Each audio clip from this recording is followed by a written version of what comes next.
The consciousness matrix. Welcome. I've just listened to the mysterious CIA document provides astounding information by video advice on this platform. It's based on documents declassified by the CIA known as the Gateway Experience. And quite frankly, it just blew me away, as it seems to provide a complete picture to so many of the issues that I've been exploring in terms of human consciousness.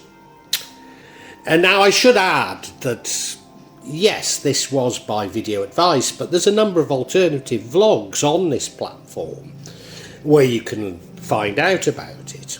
This is just the first one that I happened to come across. Once again, I'm trying to avoid scientism, i.e. me using science selectively and inaccurately to support my beliefs. But I have to say this is a theoretically difficult concept, and it will stretch my scientific knowledge, for which I apologise.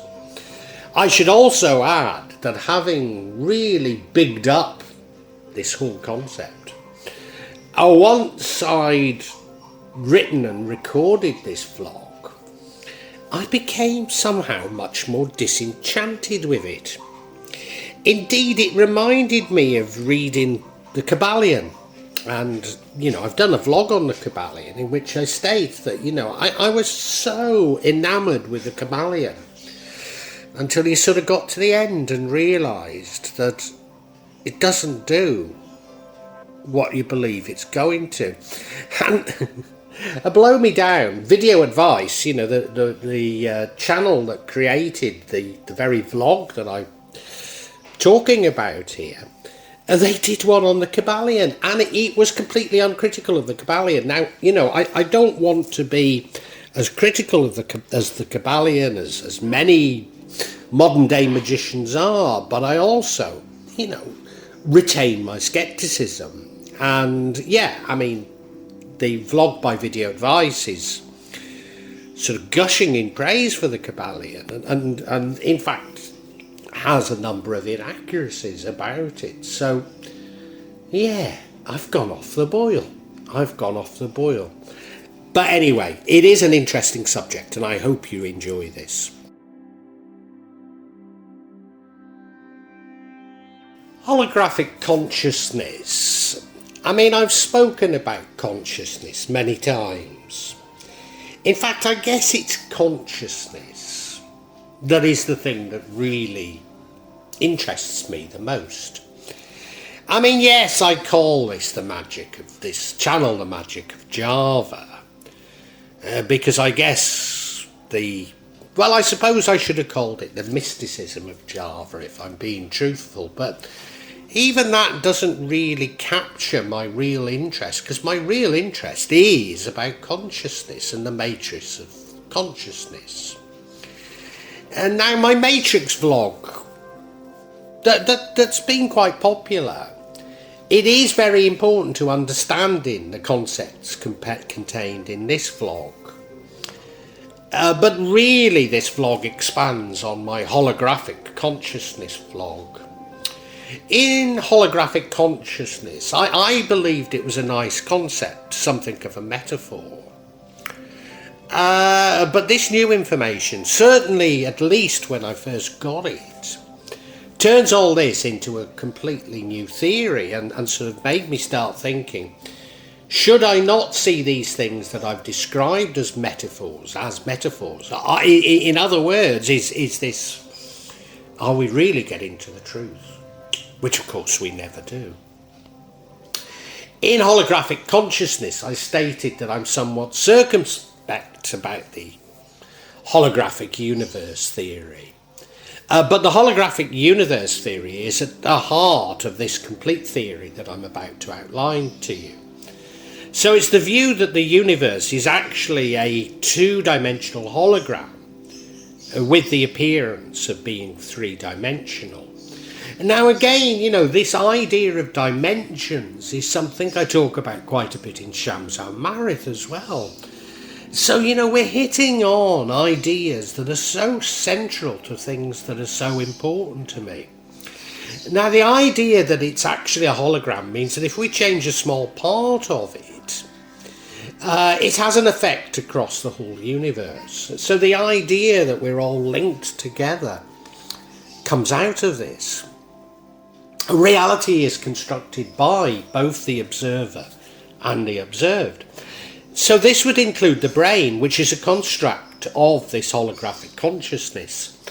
The processing power of the brain is limited, so it interprets the holographic universe as though it were in 3 dimensions.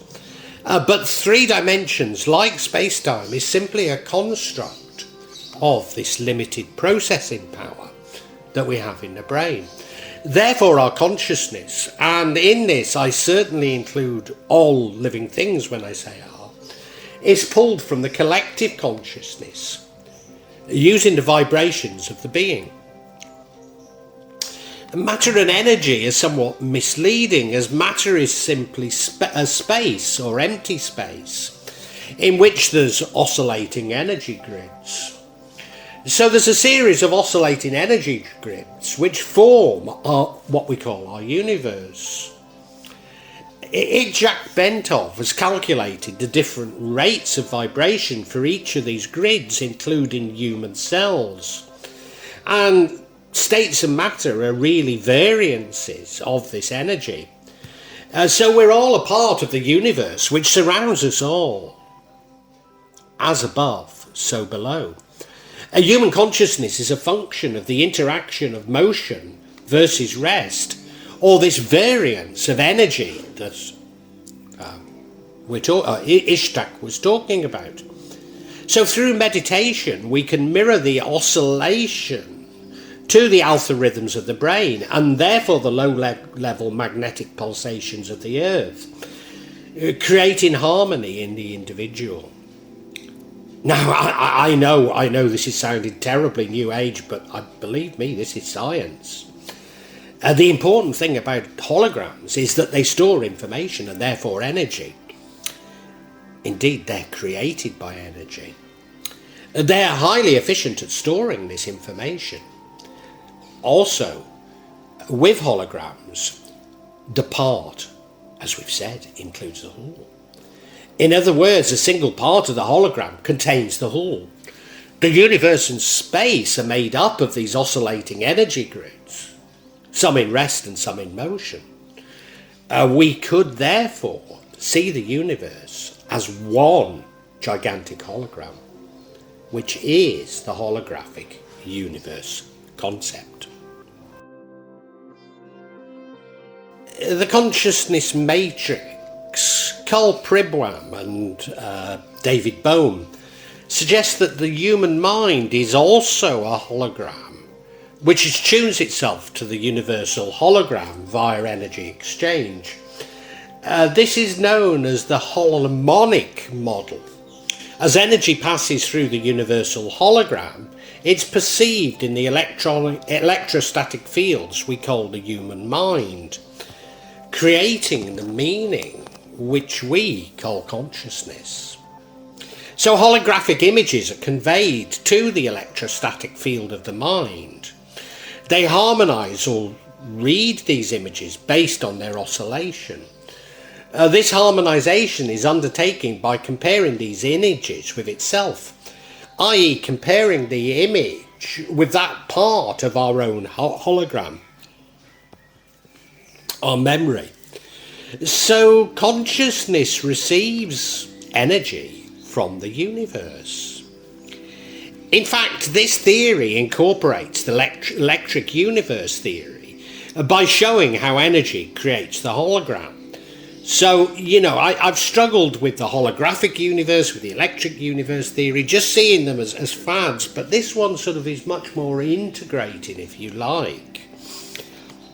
We can therefore say that the brain does not create consciousness, but consciousness creates the illusion of the brain.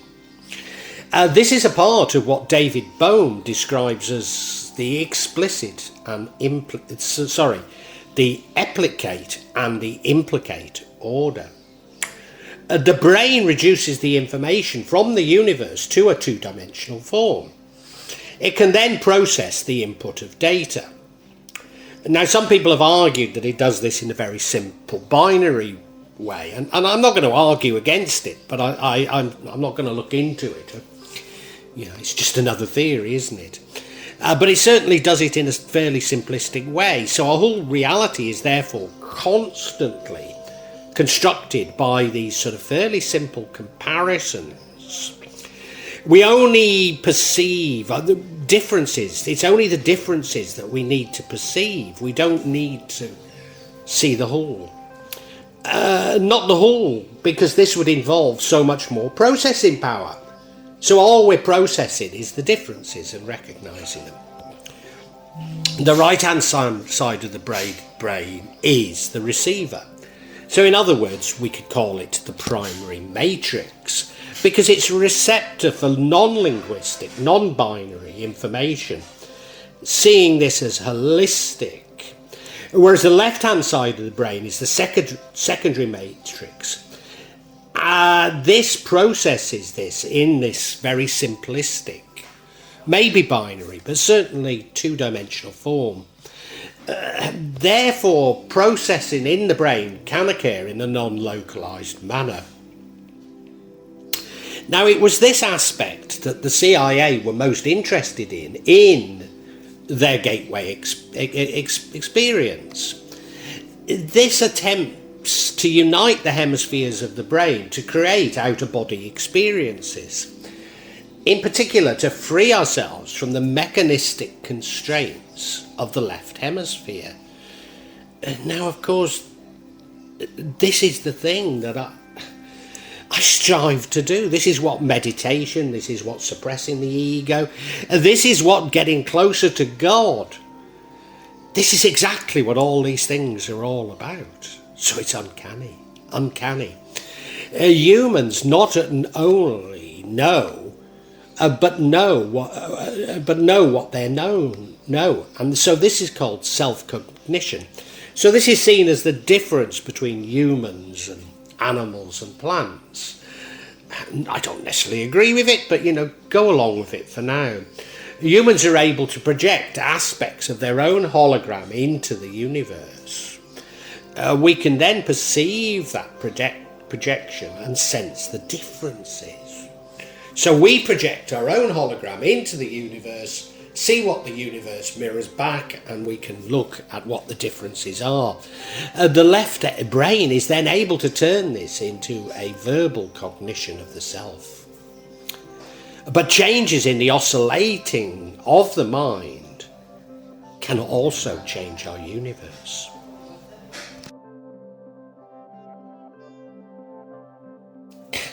Why is this important? I mean, although this appears to be a coordinated, all-encompassing theory of consciousness in the universe, we have to recognise that there's no way it's a final theory. I mean, as I know in my quest for enlightenment, the more I find out, the less I know. So I've argued many times that quantum theory and neuroscience appear to be converging with ancient knowledge, such as the Vedas, but, including Sufis like Ibn Arabi, etc., etc. And this certainly has some very strong connections to ancient mystical knowledge. Indeed, most ancient knowledge has a theory of a spiral or kundalini snake, whilst this theory suggests that the holographic universe is actually a spiral. Now, of course, the kundalini is something that I myself have experienced. So, it's interesting. The spiral also suggests that this spiral is replicated within the brain. So, that's what I've experienced. Indeed, the CIA techniques include something close to the kundalini, or the cosmic egg, as they call it. Furthermore, I've often described how knowledge of the paranormal seems to come to me all at once. which of course is how the right brain would receive information holistically from the holographic universe. But the more dissonance this has with a current world view, the longer it takes to require the left brain to incorporate it, to manage it, if you like.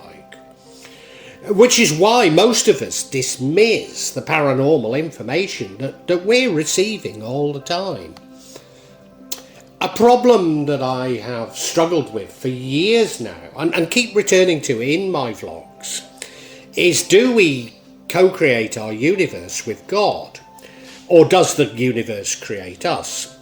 I suppose it's at its simplest, this is the argument of free will over fate. Well, this theory seems to suggest that we both co-create the universe and that the universe shapes our reality. Now, this is a conclusion that I myself have come to, but without being able to adequately express it except in a sort of very conceptual way about dualism and non-dualism. Because I'm somewhat sceptical about overstating the importance of the hemispheres of the brain, I've avoided expanding on a theory that I actually do carry around with me. I mean, I actually do believe that the hemispheres of the brain explain so much, but I've just not come out with it because I'm so uncertain about it. But I do carry it around with me. That the contradictions that I keep coming up against, at a macro level, we could see this as dualism versus non-dualism, materialism versus mysticism, simply mirror the hemispheres of the brain. And this theory certainly has very, very strong resonance with this idea. Although, of course, it's really, this whole theory is really a left brain explanation to what was already well known by right brain mystics. So in other words, it's not progress that science has understood this, it's only science keeping up with the right brain mystics. It's science catching up with mysticism as providing a mechanistic explanation for what we already know. So to a certain degree, science destroyed this knowledge, and now it's coming back to it. I've also argued that all of God's creation is consciousness and has consciousness, but that this consciousness is graduated. Again, this theory would seem to suggest the same, because if it does talk of animals having a consciousness, but it being a lower level of consciousness to that of humans. Now, along with the New Age, I've talked of vibrations and hiring my vibrations, or us hiring our vibrations, and I always feel a little bit unsure about it, largely because it comes from the New Age, and as you'll know, I'm sort of that little bit sceptical about the New Age, but this theory suggests that this is all oscillating energy. Furthermore, I believe in the importance of meditation in modifying these vibrations. Well, this theory does stress the importance of meditation. Indeed, the CI documents show that meditation can create an out-of-body experience, something that I can and do, but used to do so regularly as a child. This is a development of the research on remote viewing, of course, but it takes it a lot further. They argue that this enables us to free ourselves from the physical world and launch ourselves into a pure field of energy. Indeed, the process that the CIA described as the gateway experience is remarkably close to transcendental meditation. Now, this sounds a lot like the light of love and bliss that I myself keep referring to. Strangely enough, the gateway experience suggests that light can be healed to use the human body. And of course, this is exactly the practice that I use as a healer.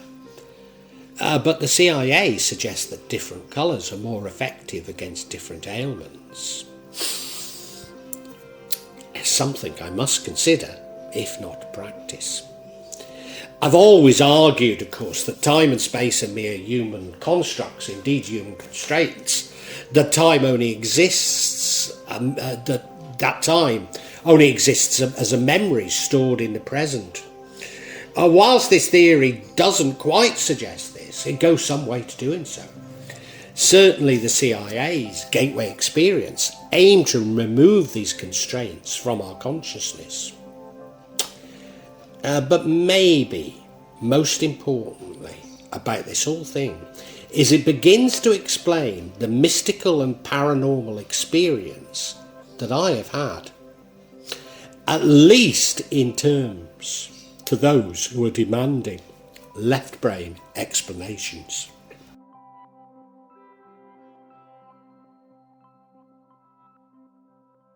Well, I really hope you've enjoyed this vlog, and if you have, can you help me out a little?